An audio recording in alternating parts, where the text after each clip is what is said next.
Monsieur Patrice Bleué, monsieur, bonjour. Bonjour, Mariam. Alors, vous avez choisi un sujet qui concerne tout le monde et puis je pense qui pourra aider énormément de personnes. C'est l'entretien d'embauche. Comment réussir son entretien d'embauche avec certaines clés. Exactement. Vous savez, prononcer un discours, ce n'est pas seulement dans une salle avec un auditoire constitué qui vous attend. Même lorsque vous allez en entretien, que ce soit une personne ou deux personnes qui se trouvent devant vous, vous prononcez un discours, vous prononcez des discours. Donc, pendant votre entretien avec le recruteur, il y a des attitudes que vous devez avoir pour vous permettre d'avoir beaucoup de chances de réussir et de décrocher ce poste. Donc aujourd'hui, nous allons parler de 9 conseils pour vous permettre de faire bonne prestation devant le recruteur. Nous sommes tout oui. Alors, le premier conseil, c'est de soigner votre présentation, votre allure, votre coiffure, vos chaussures, même votre parfum.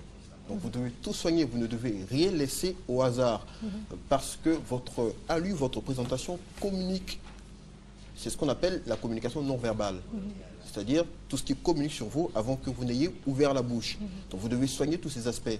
Lorsqu'un recruteur vous regarde, vous voit entrer dans la salle, il y a automatiquement une idée qui se fait de vous.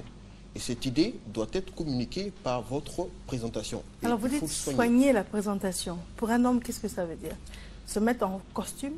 Pas nécessairement. Justement, c'est cela le piège. Vous savez, lorsque vous allez en entretien, il y a le profil que l'on décrit. Donc en fonction du profil, on vous demande, ou alors vous devez vous vêtir.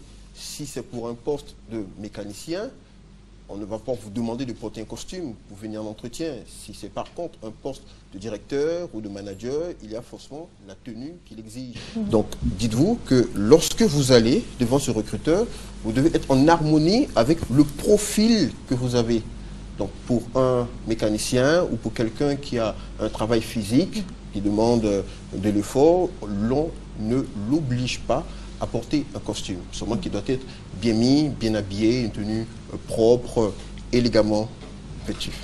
Et la femme, quelle tenue est-ce que vous conseillez? Bien peignée, bien maquillée, modestement. Mais ce que vous devez savoir, c'est que vous devez être modeste dans votre tenue. En général, un recruteur qui regarde une femme qui est sexy ou qui est décolletée, il se pose beaucoup de questions. Est-ce qu'elle veut me séduire ou est-ce qu'elle a d'autres idées derrière la tête? Donc, cachez-vous les parties intimes ou secrètes pour venir devant le recruteur et prononcer votre discours. Alors, je vais vous poser une question. Une femme qui postule pour... une femme qui se présente pour un poste de commercial, qui se dit, alors, commercial, pour passer les barrières, généralement, il faut plaire. Également, c'est ce qu'elle peut se dire. Et donc, j'ai des atouts, j'ai des belles jambes, je suis une belle femme. Donc, il faudrait que je me présente et que mon recruteur réalise que partout où il va m'envoyer, moi, en tout cas, j'irai jusqu'au DG, par exemple.